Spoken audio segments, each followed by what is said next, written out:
Imagina que te encuentras atrapado en la habitación de un hotel. Pero no es un accidente. Alguien te ha encerrado a propósito, dejándote a merced de un destino horrible, a solas en la oscuridad. Esto no es el inicio de una película de terror, es la historia real y escalofriante de lo que pasó en la habitación 1046 del Hotel President en Kansas City, durante el crudo invierno de 1935. Dentro de esa habitación, encontraron a un hombre brutalmente torturado, atado de pies y manos, en un cuarto cerrado con llave desde fuera. No había arma, ni ropa, ni equipaje. No había una identidad real, solo un alias. Y no había ningún sospechoso. Lo que sí había era un misterio que, casi un siglo después, nadie ha podido resolver. Un enigma perfecto, conocido como el caso de la habitación 1046. La historia arranca con una contradicción que desafía toda lógica. Normalmente, en un misterio de habitación cerrada, la víctima está dentro y la puerta está cerrada por dentro, lo que nos hace preguntarnos cómo escapó el asesino. Pero este caso es diferente, es una especie de habitación cerrada a la inversa. La puerta de la 1046 estaba cerrada con llave, sí, pero desde el exterior. Esto no solo sugiere que el asesino escapó, sino que encerró deliberadamente a su víctima, condenándola a una muerte lenta y agónica. ¿Quién haría algo así y por qué? ¿Qué secretos se escondían detrás de esa puerta para desatar una furia tan salvaje? Prepárate para explorar uno de los casos sin resolver más extraños y perturbadores de la historia de Estados Unidos, un laberinto de pistas falsas, llamadas anónimas y personajes fantasmales que se desvanecen en la noche. Nuestra historia comienza el 2 de enero de 1935. En el corazón de Kansas City, Missouri, se alzaba el Hotel President, un faro de elegancia y modernidad para la época. Por su vestíbulo, lleno de hombres de negocios y viajeros, entró un joven. Se presentó en recepción como Roland T. Owen, de Los Ángeles, y pidió una habitación en un piso alto, lejos del ruido. Le asignaron la habitación 1046. El personal del hotel, acostumbrado a observar, notó de inmediato varias cosas extrañas. A pesar de vestir bien, con un abrigo oscuro impecable, no traía equipaje alguno. Nada, todo lo que tenía lo sacó de sus bolsillos. Un cepillo, un peine y pasta de dientes. ¿Quién viaja así de ligero? Su apariencia también llamaba la atención. Era un joven de complexión atlética, cuya edad fue estimada entre los 20 y los 35 años. Tenía el pelo castaño, pero lo que más destacaba era una cicatriz en la sien y una oreja de coliflor, una deformidad común en boxeadores, lo que hizo pensar al personal que podría ser un púgil profesional. El botones que lo acompañó, Randolph Propest, charló brevemente con él. Owen le comentó que la noche anterior se había quedado en el Hotel Mulebach, pero que la tarifa de $5 le pareció demasiado cara. Esta queja, aparentemente trivial, se convertiría en una pista confusa para los investigadores. Propest lo dejó en la 10ª planta, vio cómo el huésped dejaba sus pocas pertenencias en el baño y luego ambos salieron. Owen cerró la puerta con llave y se fue, como si fuera a dar un paseo. Más tarde, la camarera Mary Soptic fue a limpiar la habitación 1046. La puerta estaba abierta, así que entró. Lo que vio la desconcertó. El señor Owen estaba allí, sentado en una silla en la penumbra. Las persianas estaban bajadas y la única luz provenía de una pequeña lámpara de mesa. El ambiente era lúgubre, casi opresivo. A pesar de la oscuridad, Owen le dijo que podía limpiar, pero le hizo una petición: que dejara la puerta sin llave al salir, pues esperaba a un amigo. Mary obedeció, aunque luego declaró que el hombre parecía nervioso, casi asustado. La imagen de aquel hombre, sentado a solas en la oscuridad esperando a alguien, se le quedó grabada. Era un presagio de que algo no andaba bien en la habitación 1046. Al día siguiente, 3 de enero, el comportamiento del huésped de la 1046 se volvió aún más extraño. Por la mañana, sobre las 10:30 de la mañana, la camarera Mary Soptic volvió para su ronda de limpieza. Al llegar a la puerta, se la encontró cerrada con llave desde el exterior. Esto era una contradicción directa con la petición de Owen. Si esperaba a un amigo, ¿por qué lo habrían encerrado? Pensando que quizás el huésped había salido, Mary usó su llave maestra para entrar. Para su sorpresa, Roland T. Owen seguía allí, de nuevo sentado en una silla en la más absoluta oscuridad. Mientras Mary limpiaba, el teléfono sonó. Owen contestó. La camarera solo pudo oír su parte de la conversación. Le decía a alguien llamado Don que no quería comer. que no tenía hambre porque acababa de desayunar. Tras una pausa, insistió en que no tenía hambre. La llamada fue breve, pero dejó una pieza clave en el rompecabezas: el nombre Don. ¿Quién era Don? ¿Era el amigo que esperaba? Mary siguió con sus tareas, y entonces escuchó a Owen hacer una pregunta en voz alta a la habitación vacía, como si hablara con un fantasma. La sensación de inquietud de Mary crecía por momentos. Terminó de limpiar y se marchó, dejando a Owen en su mundo de sombras y murmullos. Esa misma tarde, Mary Soptic regresó con toallas limpias. De nuevo, la habitación estaba en penumbra. Esta vez, vio a Owen tumbado en la cama, completamente vestido. Pero lo que más le llamó la atención fue una nota sobre el escritorio dirigida a un tal Don. Decía que volvería en 15 minutos y que lo esperara. La existencia de este Don era cada vez más real. Los ruidos extraños no se limitaban al interior del cuarto. Esa noche, una huésped de la habitación contigua, la 1048, llamada Jean Owen, sin parentesco alguno, añadió otra capa al misterio. Testificaría a la policía que durante la noche escuchó una fuerte conmoción en el pasillo. Eran las voces de un hombre y una mujer discutiendo acaloradamente, seguidas de un sonido que describió como jadeos. En un hotel concurrido, los ruidos no eran raros, así que no llamó a recepción. Sin embargo, lo que oyó sugería una confrontación violenta. Mientras tanto, en la centralita del hotel, el teléfono de la habitación 1046 aparecía constantemente descolgado. Una y otra vez enviaban a un botones. En una de esas ocasiones, a medianoche, un botones llamado Harold Pike fue enviado. La puerta estaba cerrada con el cartel que pedía no molestar. Pike golpeó con fuerza. Una voz grave desde el interior le dijo que se fuera. Pike se marchó, asumiendo que el huésped estaba borracho. Sin embargo, esa voz grave no parecía la de Owen. ¿Era la voz de Don? Las alarmas sonaban cada vez más fuerte, pero nadie podía imaginar la pesadilla que se estaba gestando tras esa puerta. La mañana del 4 de enero de 1935, a las 7 de la mañana, la operadora de la centralita notó que el teléfono de la habitación 1046 seguía descolgado. Ya era demasiado. Un botones subió y llamó a la puerta, pero no obtuvo respuesta. Poco después, le tocó el turno a Randolph Propest, el mismo que había recibido a Owen 2 días antes.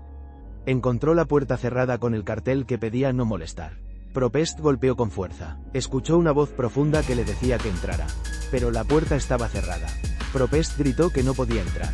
La misma voz respondió entonces que encendiera las luces, una orden imposible desde el pasillo. Frustrado, Propest solo le gritó que colgara el teléfono y se fue. La mañana avanzó y el teléfono seguía descolgado. Pasadas las 10:30 de la mañana, la paciencia se agotó. Enviaron a un botones con una llave maestra. Lo que encontró al abrir esa puerta se convertiría en una de las escenas del crimen más espantosas en la historia de Kansas City.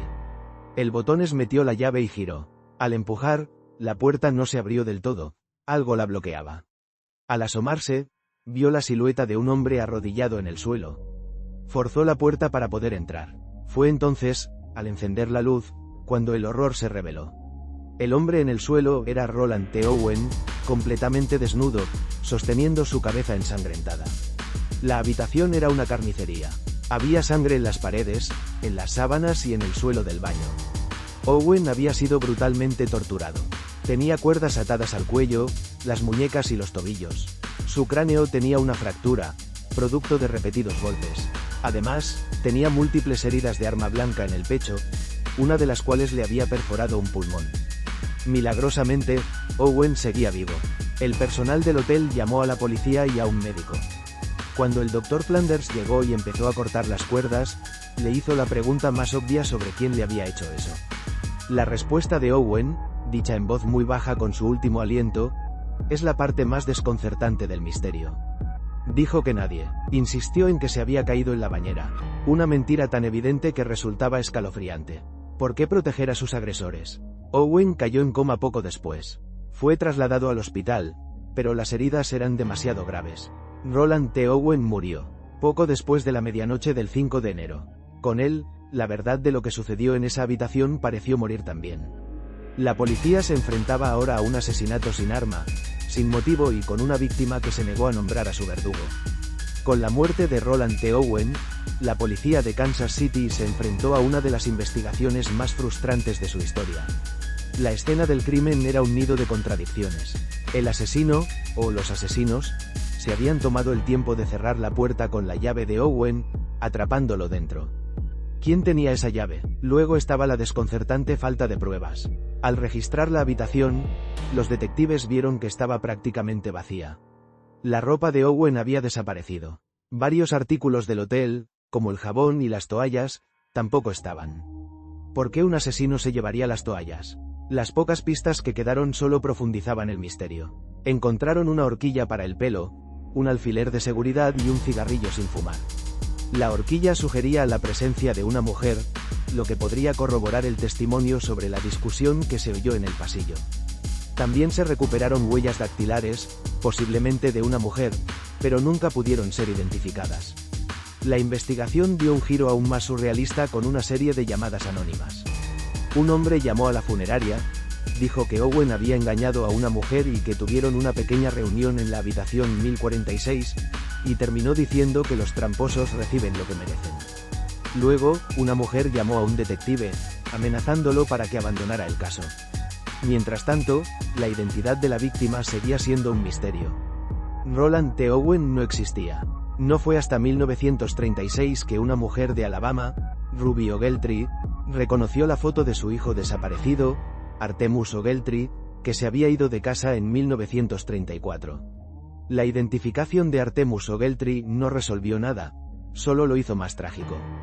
Su madre reveló algo aún más extraño. Después de la fecha de la muerte de Artemus, ella siguió recibiendo cartas supuestamente escritas por él.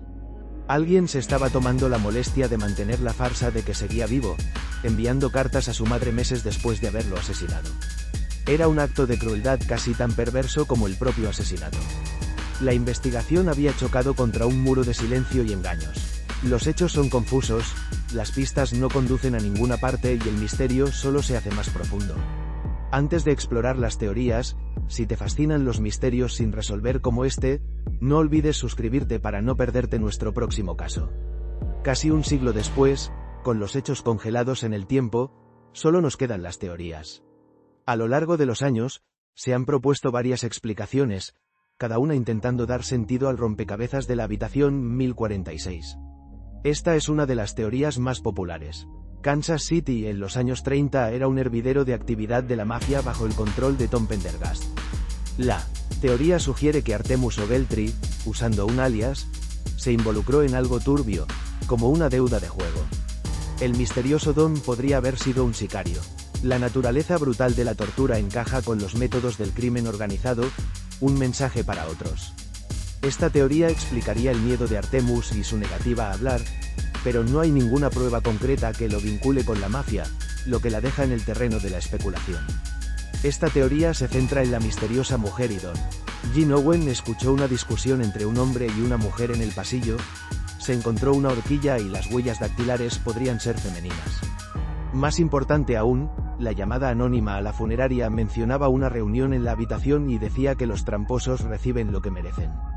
Todo apunta a un triángulo amoroso que terminó de la peor manera. En este escenario, Don sería el hombre engañado y Artemus el amante. La violencia extrema podría explicarse por una explosión de celos. Esta teoría da sentido a muchas pistas, pero no explica el extraño detalle de las cartas enviadas a la madre de Artemus después de su muerte. Una teoría más moderna sugiere que el secreto que Artemus intentaba proteger podría haber sido su propia identidad sexual. En una época en que la homosexualidad era duramente condenada, un joven como Artemus podría haber estado viviendo una doble vida, usando alias para tener encuentros secretos. Don podría haber sido un amante, y la violencia, el resultado de un encuentro que salió mal o, peor aún, un crimen de odio.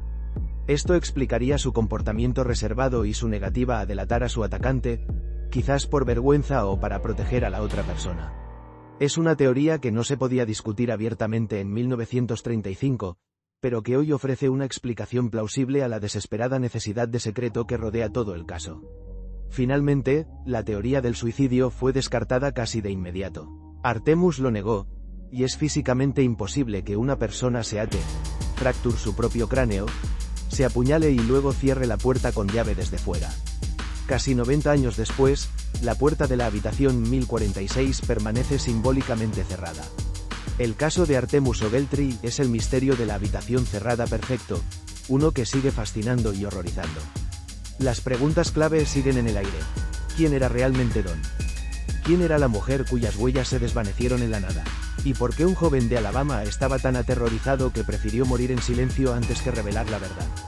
El secreto que se llevó a la tumba fue, al parecer, más terrible que la propia muerte. Pero, ¿cuál es tu teoría? ¿Fue la mafia, un crimen pasional o algo completamente diferente? Déjame tu opinión en los comentarios. El debate sobre la habitación 1046 sigue más vivo que nunca. Y si te gustan los misterios que desafían toda explicación, no te pierdas nuestro próximo vídeo.